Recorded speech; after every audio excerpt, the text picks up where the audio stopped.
उत्तम सेवन शीतल कंठासी पुष्टकांती तैसी दिसेवरी ऐशियांचा संग देई नारायणा ओलावा वचना जयाचिया तुका म्हणे तैसे होईजेत संगे वास लागे अंगे चंदनाच्या ऐशियांचा संग देई नारायणा ओलावा वचना जयाचिया पांडुरंगा करो प्रथम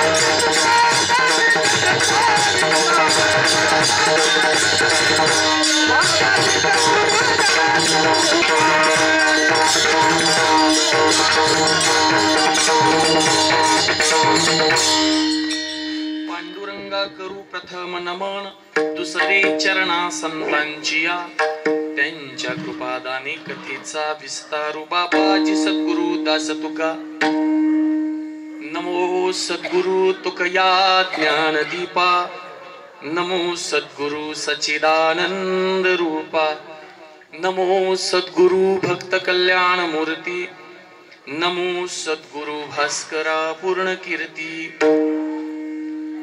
अमृताची फळे अमृताची वेली तेची पुढे चाली बीजाची ऐशियांचा संग देई नारायणा ओलावा वचना जयाचिया सद्गुरु ब्रह्मचैतन्य आबासाहेबांच्या कृपेनं गुरुवर्य भानुदासनानांच्या प्रेरणेनं आणि उत्तम तात्यांच्या मार्गदर्शनाखाली सुरू असणारा आपला हा अखंड हरिनाम सप्ताहातील आजची ही जागराची कीर्तन रूपी सेवा आणि सेवेकरता निवडलेला अभंग महाराष्ट्राचे क्रांतिकारी संत जगद्गुरु जगद्वंदनीय श्रीमंत तुकाराम महाराज यांचा 4 चरणाचा अत्यंत महत्वाचा गोड असा मागणीपर प्रकरणातील अभंग असून तुकोबाराय त्या परमात्म्याला मागणी मागतायत की हे परमेश्वरा मला माझ्या जीवनामध्ये त्यांची संगती दे ज्यांच्या वचनामध्ये ओलावा आहे, ज्यांना पाहिल्यानंतर त्यांच्या जीवनाची गगनचुंबी उंची समजते, ज्यांच्या ओठातला शब्द पोटातलं अन्न आणि डोक्यातला विचार शुद्ध आहे, नवे नवे ज्यांचं अखंड जीवन अमृतानं ओतप्रोत भरले तुकोबाराय त्यांची संगती मागतात. विठोबा रखुमाई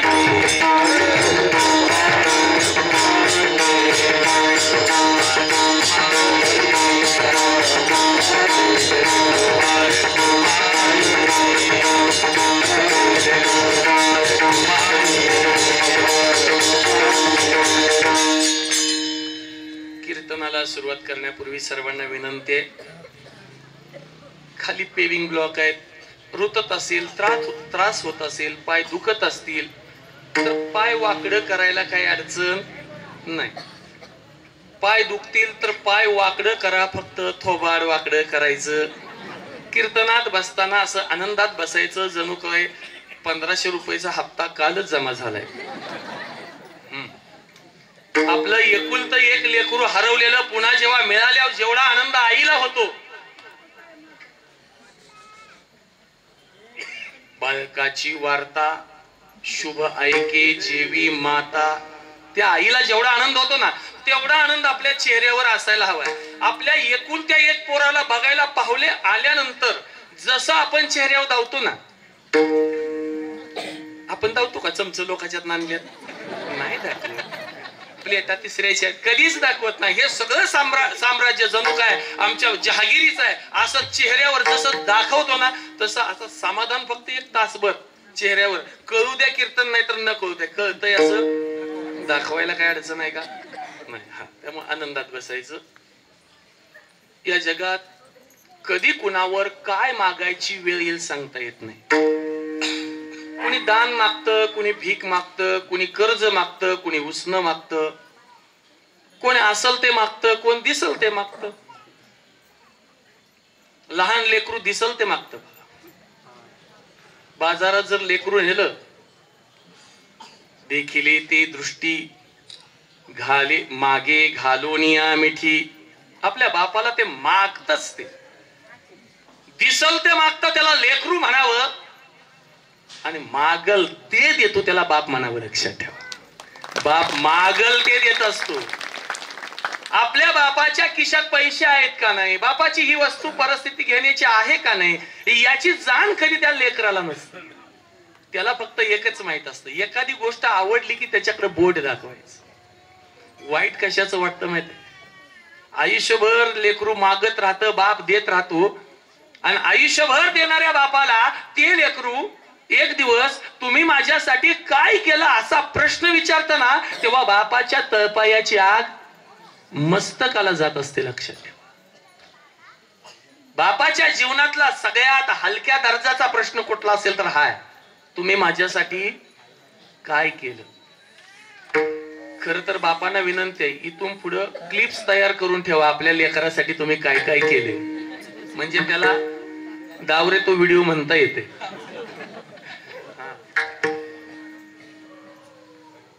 या जगात दान देण्याचं सामर्थ्य असणाऱ्यालाही कधी मागावं लागतं.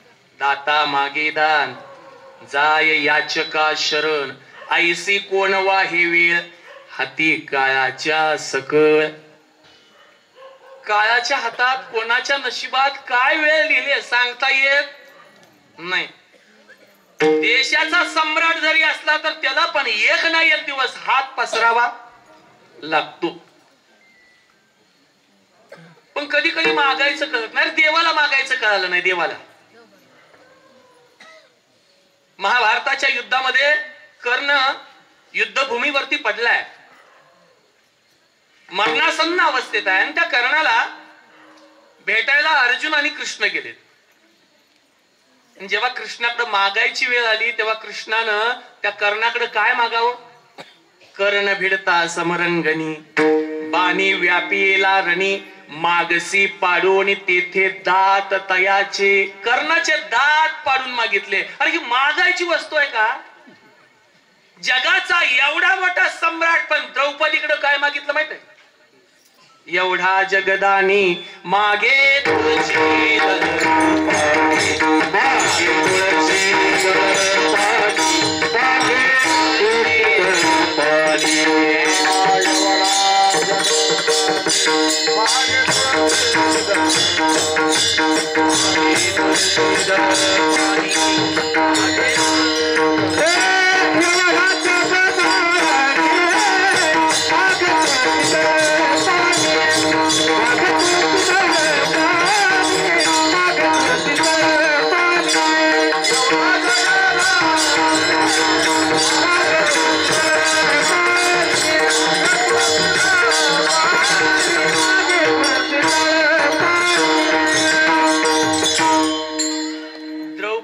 दारामध्ये तुळशीच्या पानाचं पान मागितलं, भाजीचं पान मागितलं. तुकोबराय आणखी एका प्रमाणामध्ये म्हणतायत, काय देवा घरी न मिळायची अन्न. अरे काय देवाच्या घरात अन्न नव्हतं का? द्रौपदीला भाजीचं पान मागितलं. कोण कधी काय मागल सांगता येत नाही. वास्तविक माणूस म्हणून जन्माला आलेल्या जीवाला देवाकडं काही मागायचा अधिकार नाहीच.